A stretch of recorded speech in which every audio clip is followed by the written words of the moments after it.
Negotiation is what happens at 5 a.m. when your alarm goes off. Your mind starts the conversation. Maybe just today, I'll skip. I'm really tired, I'll do double tomorrow. That internal negotiation is where consistency dies, because one voice always wins, and it's never the voice of discipline. A commitment device ends the conversation before it starts. Samurai understood this when they created Kevin, vows written in their own blood. Sounds extreme until you understand the psychology. Your brain categorizes every commitment into two boxes: reversible and irreversible. Reversible commitments get negotiated. Irreversible ones just get done. When you write something in blood, seal it with your name, make it public, you've moved it to the irreversible box. Here's what happens when you declare something publicly. You finally have skin in the game. Everything worth doing in life requires skin in the game. Starting a business, you risk money. Getting married, you risk heartbreak. Public declaration means you risk something most people protect at all costs: reputation. Now, if you fail, everyone knows. That fear of public shame is more powerful than any motivation because it's primal. Our ancestors who lost standing in the tribe died. Your brain treats public failure as survival threat. Ichigo discovered this after 17 failed attempts at building a meditation practice. Smart programmer, successful career, but couldn't sit still for 20 minutes a day consistently. The pattern was always identical: Monday motivation, Wednesday negotiation, Friday capitulation, Sunday promises about next week. Then he learned about Jukai, how Zen monks make vows before their entire community. Not goals, not intentions, but public declarations of identity. The monks don't promise to try meditation, they declare themselves as people who meditate. The community witnesses it, the identity shifts, the negotiation ends.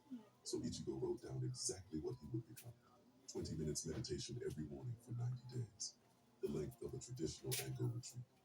He signed it, posted it everywhere, and told everyone who would listen. His girlfriend said he was being dramatic. His coworkers said he was trying too hard. Good. Every person who knew about it became fewer. Every morning, he wanted to quit. He thought about having to face them, having to admit he was just another guy who couldn't follow through.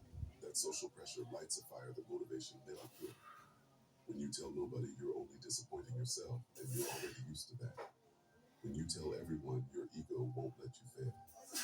Pride becomes your ally instead of your enemy. The same force that makes you lie about your bench press now makes you show up every single day. Day 3, the test came. At 5 a.m. alarm, and immediately his mind started its usual routine. You're exhausted, this isn't healthy, one day won't matter. But something fundamental had changed. The thought of posting online that he failed after 3 days was unbearable. Having to look his girlfriend in the eye and admit he'd quit again. The declaration had made quitting more painful than continuing. But here's the problem. Even with all that social pressure, you're still fighting biology. Your body doesn't care about your reputation. It wants to sleep when it's tired. The declaration stops the negotiation, but you're still at war with yourself every morning. That's where Dogen's second principle eliminates the biological fight completely by making the timing non-negotiable. Part 2. Fixed schedule. Every morning you waste mental energy on the same stupid question. When should I do this? Now or after breakfast? Morning or evening?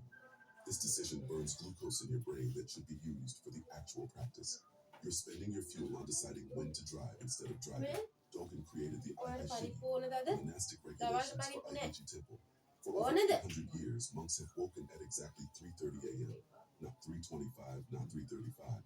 The same bell rings the same time every single day. 8 centuries of humans getting up at the exact same moment. You know what they never do?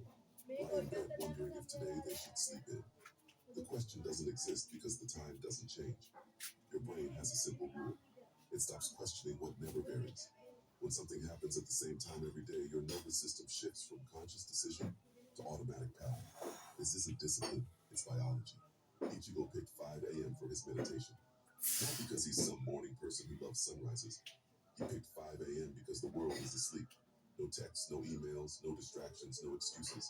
The time wasn't about optimization, it was about elimination. Eliminating every possible reason to do it later. First week was hell. His body fought him every morning. That's normal. Your body is a machine that runs on patterns, and you're forcing it to build a new pattern. It rebels. Second week, something shifted. He'd wake up 2 minutes before his alarm. His body had started preparing for what it now expected. By day 14, his alarm went off, and his feet hit the floor before his conscious mind even engaged. With that, decision, just movement. Here's what most people don't understand about fixed timing. It's not about finding the perfect time, it's about removing time as a variable.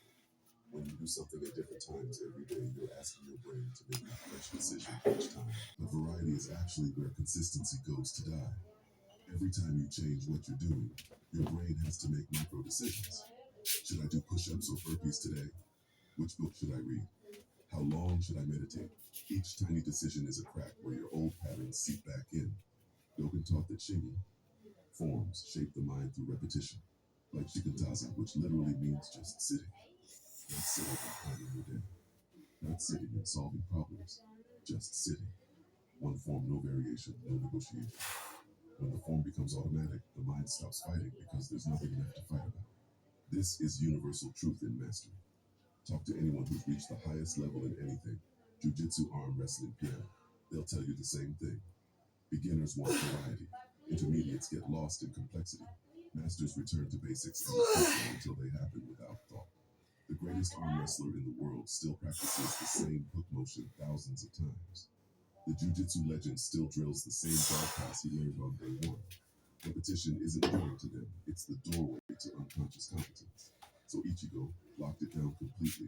20 push-ups, 10 minutes. Meditation, 10 minutes reading. Same order, same timer, same everything. His personal anger period. 90 days of identical practice. His friends called it robotic. His girlfriend said he was becoming boring. They didn't understand that boring was the entire point. Week 3, his mind went to war. Every morning it screamed for variety.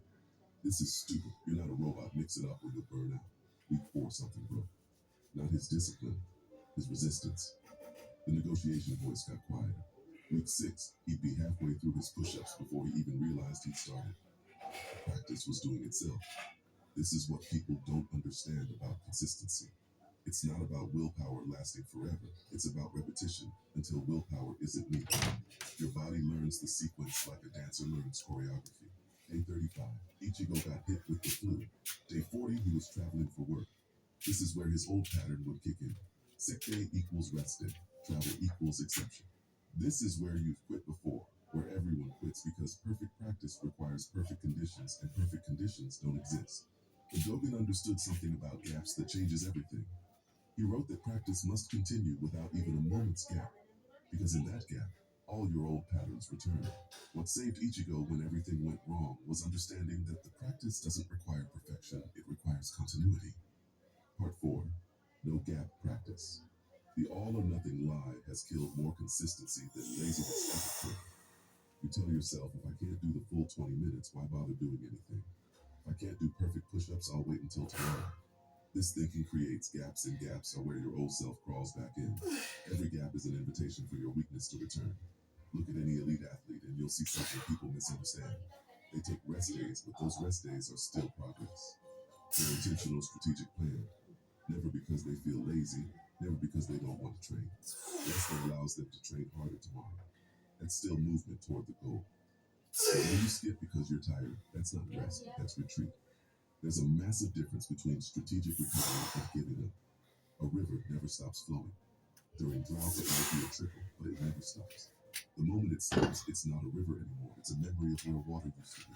Your practice is the same. The moment you create, that's not movement, that's wandering. Movement is consistent toward a clear goal, even when the road isn't straight.